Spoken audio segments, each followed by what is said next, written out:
Hamatake ape, hampepikale chantewaste na pechuzapalo. Janigo emache aplo na ekshewechasha hemacha. Our relatives, today I greet each and every one of you with a heartfelt handshake.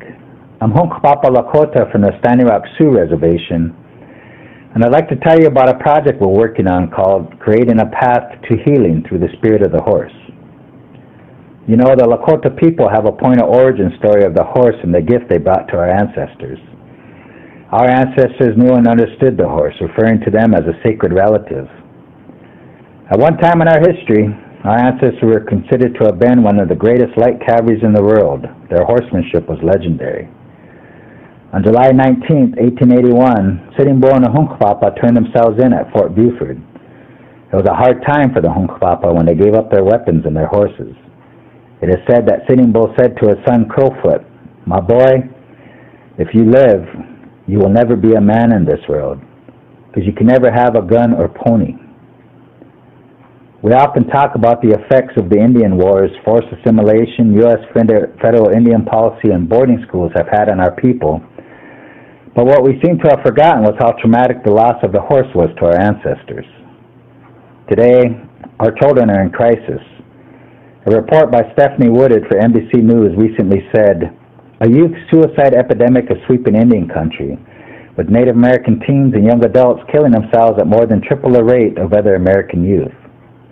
In 1997, Standing Rock went through a suicide crisis, and in 2000 we went through another, and we still haven't solved this problem yet. I personally lost family members to suicide, and what I learned from that experience was this: we can't wait for the United States government or state governments to give us much-needed resources to rebuild our communities. We can't even wait for tribal governments or a program to save us.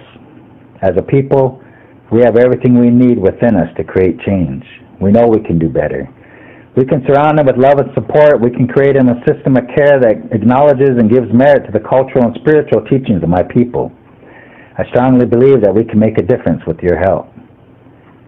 Native Americans represent less than 1% of this country's population, yet when you take a look at everything negative that mainstream society keeps track of, we're leading to statistics. What most don't know is that Standing Rock is a beautiful place to live. It is here among our own people that our children have their greatest struggles and their greatest strengths. We are actively working to retain our language and spiritual heritage, and we are working on bringing horses back into the lives of our people. We strongly believe that if we can reintroduce horses back into the lives of our people, then our children, grandchildren, and those not yet born will once again flourish. We come from a horse culture. In 2006, a friend of mine hosted war pony races at his ranch in Kennel, South Dakota, and invited me to be a sponsor. As I sat there that day, I realized something was happening on a spiritual level. The horses were doctoring my people because of their healing abilities. I went home and I talked to my wife about what I had seen, and we decided to sponsor our own races. As family and friends heard of our intentions, many came forward in support. And in 2007, we hosted our first Shunkian horse races in the Long Soldier community. And this year will mark our 7th year honoring our ancestors and the horse nation. We believe that we're still connected to our ancestors. We have a genetic memory. I'm certified to provide equine-assisted learning and equine-assisted psychotherapy by both the Equine-Assisted Growth and Learning Association and Greg Kirson's OK Corral series. It was Greg who encouraged me to develop my own approach to equine therapy by saying, "Don't let anyone tell you how to do this. Your people have always been gifted with horses." And you know what? He was right. Our people have always known that horses can affect you in powerful ways. And with the help of elders and family, we developed a process called Shumnati Tichi Okiju, becoming one with the spirit of the horse.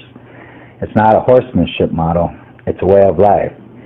We want to expand our initial work, build on our initial success, and further develop our own unique form of culturally based equine therapy, therapeutic horsemanship, by blending our own traditions with mainstream ideas to network with existing funding streams to build a sustainable project. We need your support to make this dream come true.